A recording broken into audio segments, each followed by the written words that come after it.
Hello and welcome back to another video, and in this one I'll be looking at this Philips Cubic Compo D8264. I did a recent video where I showed you the full process of restoring a Walkman, and I guess in principle this will be very similar.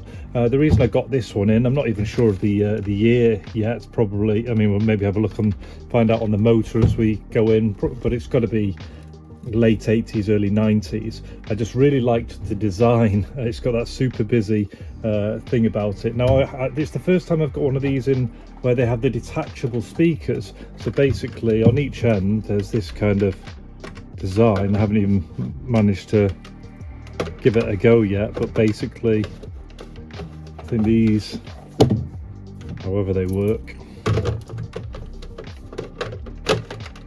these kind of slide in like this.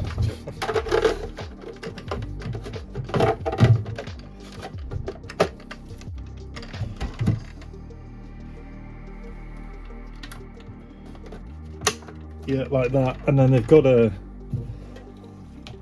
clip on the back. So try this one. You can see at the back here now. So they just sit in the groove and then clip on. So how's that one? That's missing a clip. Yeah, so usually I don't do these, I just do the ones that are all in one, but this I just really love this this red colour, red and black, and then the idea is obviously you unclip your speaker and then you can pop them further out like that to give you more of a, I know you can't necessarily see, more of a stereo sound. So this is first hands on, just doing some inspection. I can already hear this, like something rattling around just lightly in there, not too bad. That one sounds okay. The condition of this, it's got a lot of dirt again around the buttons and stuff, but what concerns me more is there's a lot of rattling stuff inside there.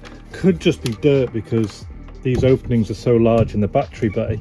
It sounded a little bit like corrosion initially, but all these springs and contacts are absolutely fine, so I need to work out what that is. Obviously we've just worked out that one of the clips, see how that plastic's missing off that clip. I'm not really sure how I'm gonna deal with that, but we'll see. It's because it's got to be like really hold it in place. You know, you're not going to be able to glue anything on it, it'll just come off. So I'll have to work out what I'm going to do there with fashioning something. Maybe an opportunity to use some of the moldable plastic beads, but the first thing I'll do is just plug in the speakers, get some power into it and just see what we're dealing with. So in the back we've got a line in, line out and speakers left and right, so ultimately it's not going to matter which is which, is it? So unwind that, stick that in, and then it's running off a figure 8 lead, so I'm just going to grab one of those out my bag of tricks. So shove this one in. Right, there we go, and we're in radio mode. This is obviously tuning. Stereo light's working, that's a good sign. Where's our volume here?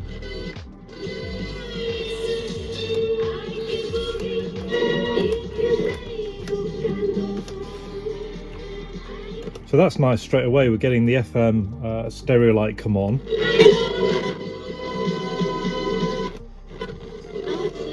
A little bit kind of crackly when you get, you know, when it's trying to pick up.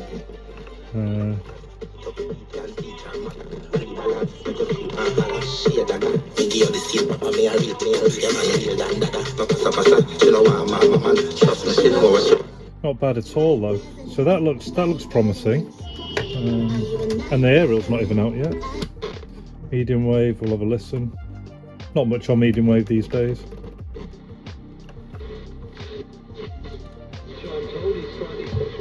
Nice. Long wave.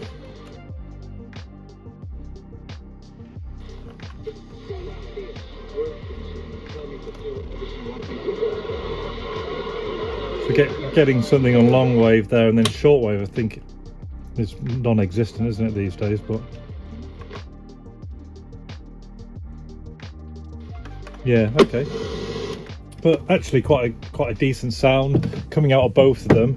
I think we'll be able to improve that once we clean the contacts and stuff up. Next thing to do is check the tape, so let's pop it into the tape mode. I always like to try it without a tape first rather than risk chewing something up straight away. So there is stuff in here straight away. There's just crud, sticky stuff, which isn't nice. Let's see how it plays.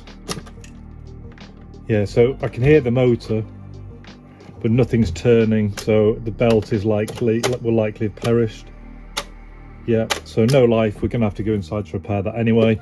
Get rid of all this crud, clean everything out, and hopefully bring some life back to this, because it'll actually look really nice when it's done. That front is really good.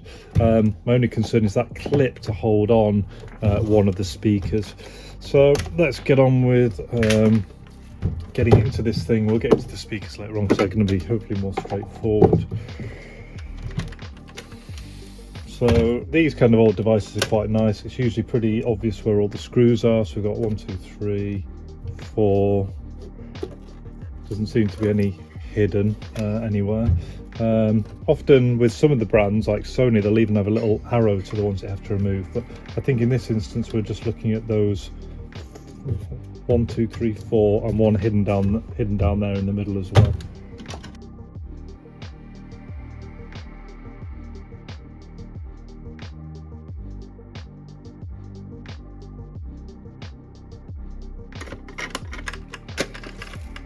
God, it's full of crud. Even like as I'm shaking it, this stuff is just coming out everywhere. I don't know, no idea. Look at this, like bloody earwax or something.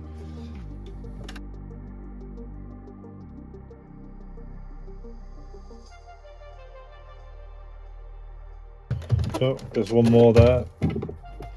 Congratulations if you spotted that one. Fingers crossed, should get us in. We're definitely in now. Can't give me one. Look at this stuff. What is this? It's like brittle, horrible stuff. Yeah, the front's definitely coming off now, isn't it? Right, there we go. Very straightforward. Sometimes they're a lot harder to get off when this mechanism can kind of be. This section here is often one where you have to feed it through the housing. This is quite nice in that it's all there, and this is pretty good. So if I want to detach it, I can likely just pull that section off as well. So I mean, it's filthy in there, so that's all going to need cleaning up. I probably won't bother removing. Yeah, that comes off there very easily. So I'll see where this is going, and if I can unplug that as well, I'll take the lot out. So I mean, look at this. Ugh, bork. So that was just resting on there. So one of the things you want to do is try and avoid knocking the aerial, because you know it's set at a certain place. You don't want to knock that. So we're this far now. I want to start taking the rest of the mechanism and everything will work out.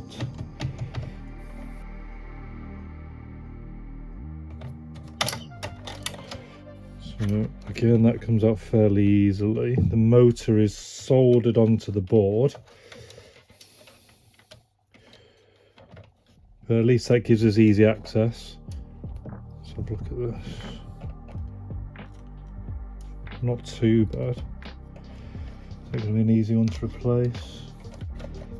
Probably lift this up and get it in. We'll look at replacing the belt.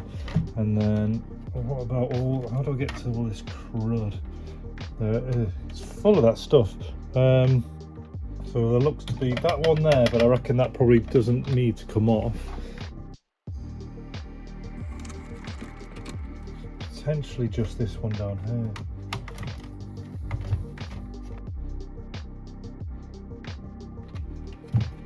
Still no movement, so anything else keeping that in place? Right, so it's just these plastic clips at the back, likely just holding it in there.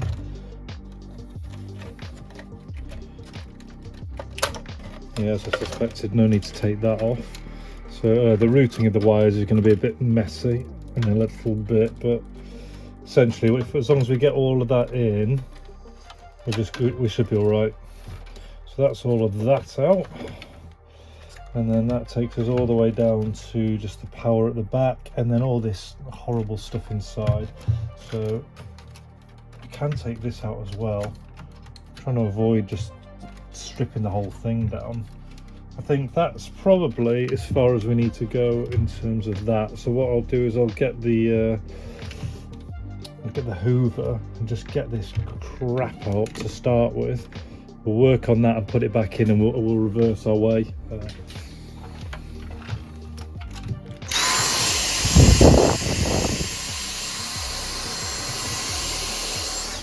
I mean, look at this. Whatever this is.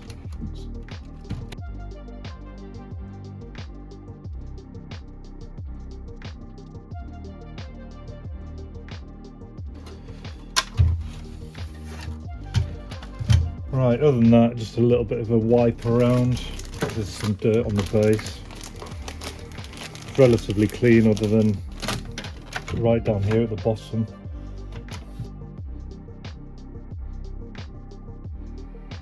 But it's always good to clean it out whilst you're in here, because you don't want that finding its way up onto the tape cassette at any point.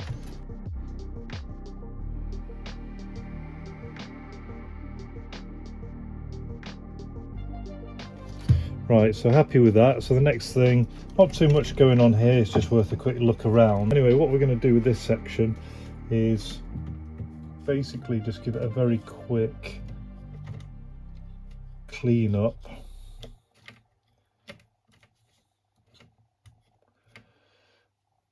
Primarily, I mean, it's not even dusty. What we're going to do is just clean up those switches, and then I'll also put in a little bit of contact cleaner.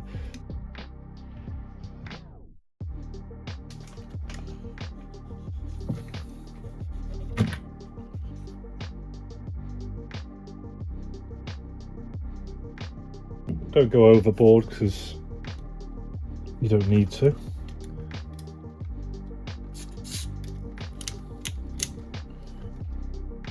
Just into there to get rid of any kind of oxidization, etc. Same down here.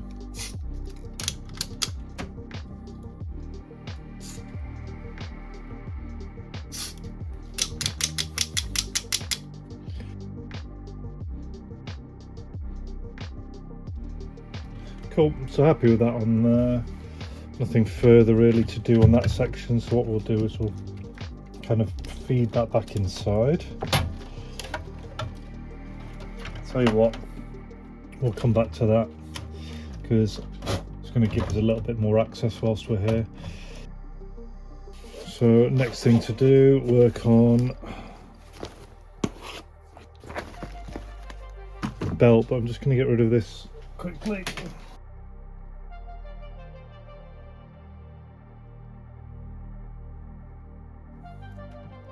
So weirdly, we could hear the motor working, couldn't we? But nothing was turning. So actually, it's probably worth just having a look at the motor now and seeing what is happening. And we can operate everything now just by applying some power to the motor, either into this section here or directly onto the motor here, because we've got the positive and the negative. So I'll just have to be a little bit careful. 9 volts, and we can see, I said we'd find out how old it was. There it is, 24th of July 1986. So we've got some bench power here. Just I'm going to up a little bit. Right, so this is now at 9 volts DC. Just going to carefully attach it without touching. It's quite tricky. I don't want to touch the two together.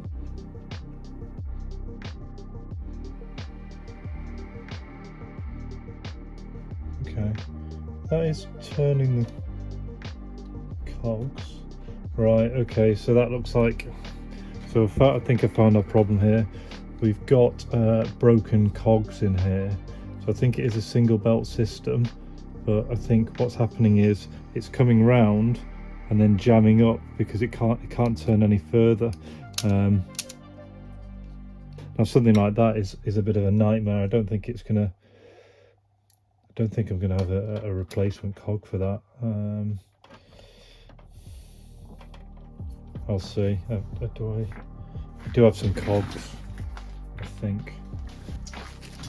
Yeah, I've only got a small bag of cogs, which is this one here. I don't have any large cogs. So, but what I would do is I'm just going to reapply that bench power, and if that is the issue, then I'll see if I can source another one of those. Does any of that mechanism come off is the question, just to give us a bit of a better look at things. Alright, so play. There's nothing engaging there.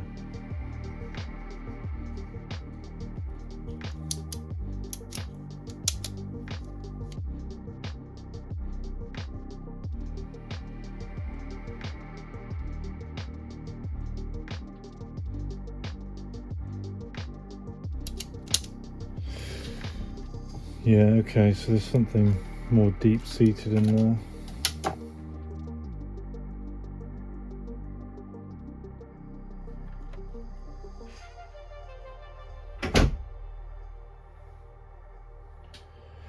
And our journey is complete. So basically what all of that stuff was this gear.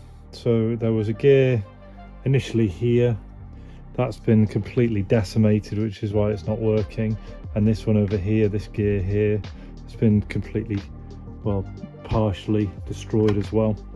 So I don't know the size of that gear. It's highly unlikely that I would be able to find that. So unfortunately, that is kaput. There's nothing I can do. I can't magic up two of these gears. I don't think. I don't know the size of that, and gears have to be spot on when you're picking them. So that's a shame. But it might be an opportunity. I've been meaning to turn a cassette player into potentially a Bluetooth.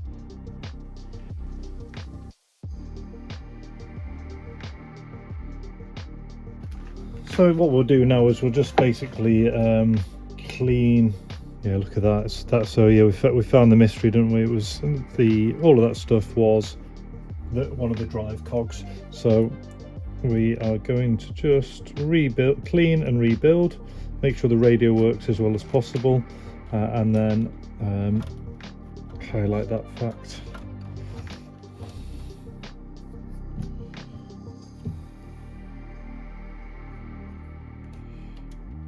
Very simple mechanism to take that off. Usually they're an absolute nightmare to get in and do things like change these belts, but that's actually pretty good. Oh, well, you just check the footage. Sometimes it's hard to explain what you're doing, and it's just easier to do it. And obviously in the process of moving stuff around, I'd got things 180 out. So as I knew I was doing but couldn't point out, these switches were for the radio selection and the band selector. So now that's been readjusted round to here, I'm going to try and reseat all of that in, and then also just reseat this on top as well. It was a bit crackly on the volume, etc. So what I would like to do at this point is take this board out, so if I can, at least to get a little bit of access. So the 3 sliders are there, and the volume is under this section here, just so I can see it, but if I could get a little bit more sight on it, I'd be happier.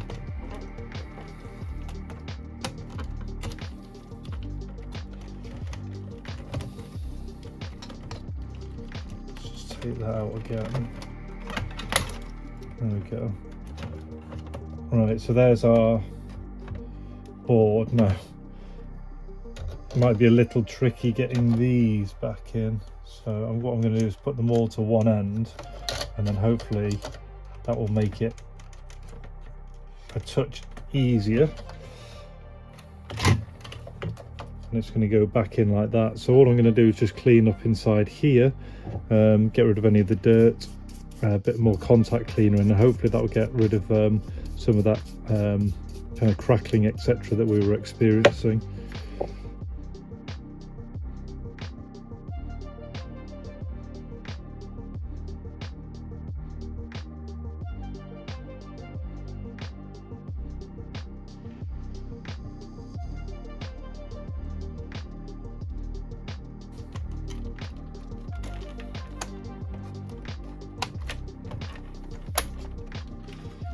So always check your switches, so that's all good, and then we can reattach that.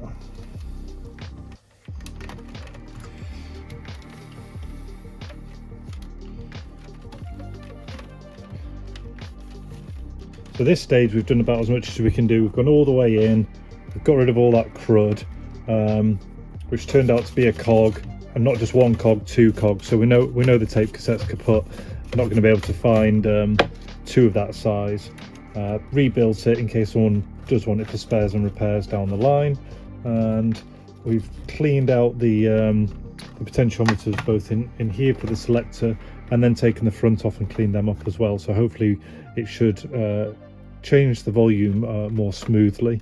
Also taking the opportunity whilst it's open to get into those little areas that you can't usually clean round. So this is another example, just down here in these cracks.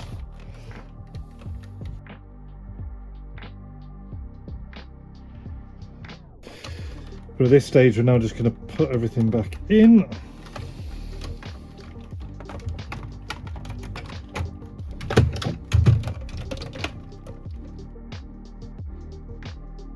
So you don't even want to know how many times I had to go in and out of this thing to get the wires seated correctly, to put the screw in the correct place. And then I realised that one of the reasons it wasn't sitting entirely flush was this had to sit inside that white kind of tuning tube that you saw. There was like a certain position it had to be in, but I've got it all sorted now. So you can see if I turn it on,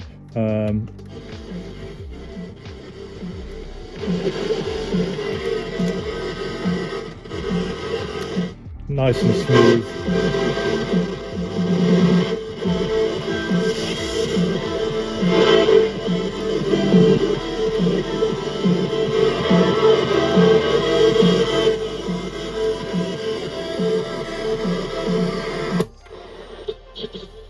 Some of the more regular players,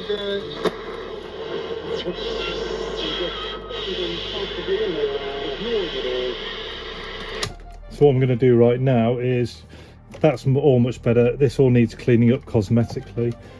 So what I'll try and do now is basically give you, through the magic of editing, I'll try and give you a before and after.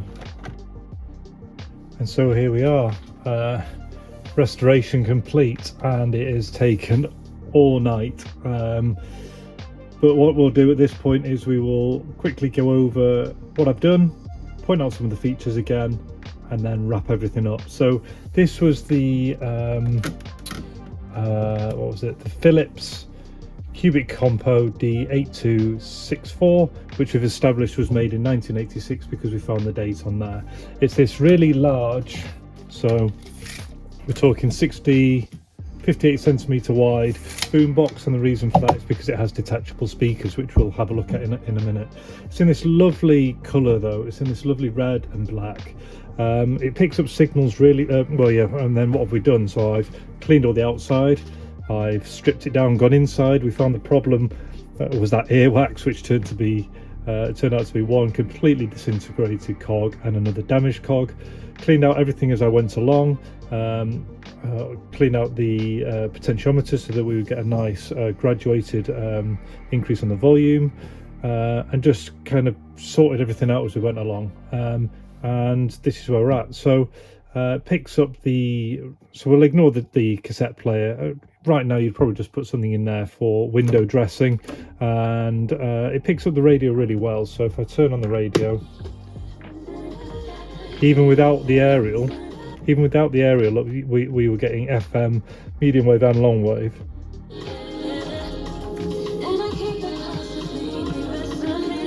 The equalizer works really well.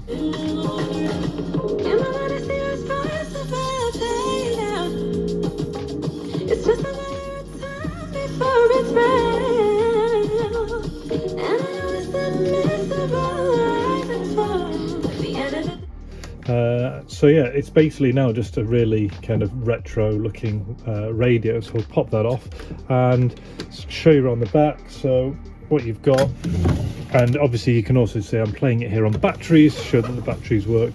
I've cleaned and polished now. I don't have an infinite time, so I can't spend forever cleaning everything, but I do something good enough that I think someone would be happy when they receive it and they want to do a little bit extra. So I've cleaned over everything. I've also given the polish a light plastic, a light polish. God, it's getting late. And then what I did, so you can see here, this is where the speakers get coiled round and just fed in the teeth into the back. And then when you want to extend them, you just put it out the teeth, pop the catch out, slide it out, and then reattach. And then you'll be wondering what I did for the fix on the other side. So what I did was just because attaching something onto the to try and hold it in place was never going to work. So all I've done here is I've made a little bit of a wedge here, like a 45-degree angle with some Velcro on here. So when it's closed, because what you're doing is once this is in place, you're just kind of trying to hold it in position. So basically what that allows it to do when it's on the level is pretty much just stop the speaker going for a walkabout in a temporary manner. Now you wouldn't want to go picking the handle up and taking it for a walk, because it wouldn't really last that long under a tough interrogation. But what I'd suggest is that's good for temporary, you know, if you just wanted to move it around and then open it up. But for more long term, simply thread a cable tie through one of the gaps here, and then I would put a cable tie probably just around this section here, and that would hold it in place all the time. But that's the solution I came up with, and what we'll do now is just, in fact, why don't we just leave this like this, and we can do the same on the other side.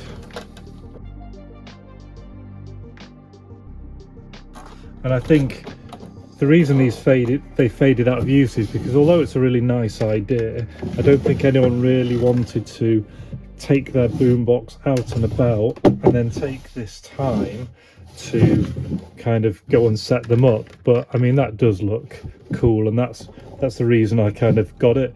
And I guess in theory, if you wanted to, you could make some really cool displays. So you could probably even do something like that if you wanted to go for some height, or you could even go for something like this. So you've got loads of different options, especially if you've got like a shop or something, and you could just do something like that, and it would really make some like eye-catching window dressing. And then obviously it all still powers on absolutely fine, won't it? So you're still going to get your cricket friends can laugh it up and say it's bad. So I'll take the L on the full restoration, because there was no way I was going to get that cassette to work again, which is a real shame. But ultimately we've got rid of all that horrible rattle. We've got everything sorted. Hopefully it'll find somewhere. It's just a really cool looking radio. If you enjoyed the video, please like, share, comment, subscribe. It really helps the channel out. But until the next one, all the best, take care, and see you.